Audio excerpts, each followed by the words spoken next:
Hello everyone, নমস্কাৰ বহুত দিনৰ মূৰত আপোনালোকৰ ওচৰত পুনৰ আহিলোঁ এটা ৰেচিপি ভিডিঅ' লৈ সেইটো হৈছে চেংমৰা শাকৰ ৰেচিপি একদম সহজ আৰু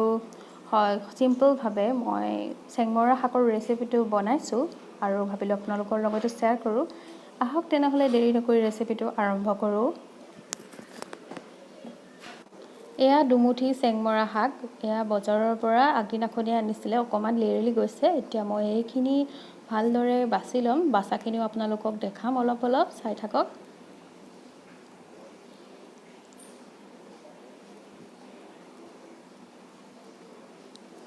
এয়া চেংমৰাখিনি মই বাছিছোঁ মানে চেংমৰা শাকডালত অকণমান জুং নিচিনা থাকে অলপ গুটি নিচিনা থাকে সেইবোৰ চুচি দিছোঁ আৰু মাজদি দুফাল কৰি দিম সৰু সৰু টুকুৰা কৰি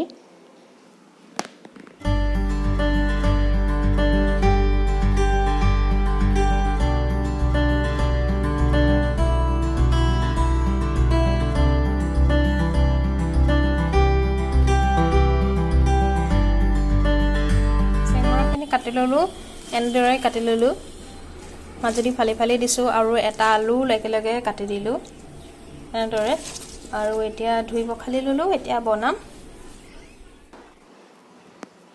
আৰু কেৰাহীত তেল গৰম হৈ গ'ল তেল গৰম হোৱাৰ লগে লগে মই এটা ডাঙৰ সাইজৰ পিয়াজ কাটি দি দিছোঁ তেলত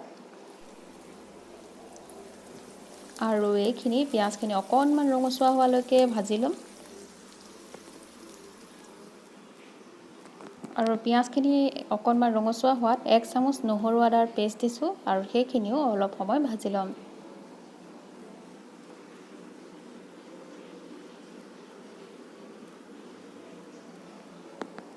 এতিয়া দি দিছোঁ মই চেংমৰা শাক আৰু আলুখিনি একেলগে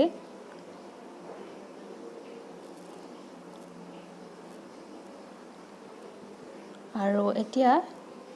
গেছৰ ফ্লেমটো মিডিয়াম কৰি এইখিনি ভাজি থাকিম একদম সহজ ৰেচিপি কিন্তু বহুতে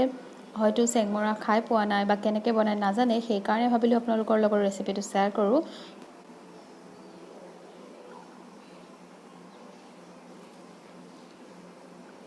আৰু এতিয়া দি দিছোঁ সোৱাদ অনুসৰি নিমখ অকণমান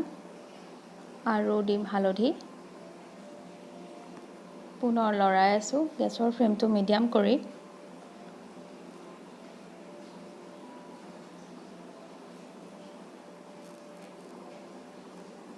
আৰু দিছোঁ অকণমান আধা চামুচতকৈ কম ৰেড চিলি পাউডাৰ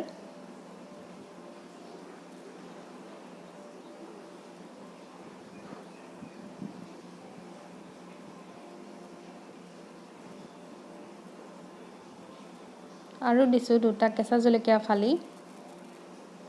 পুনৰ ভাজি আছোঁ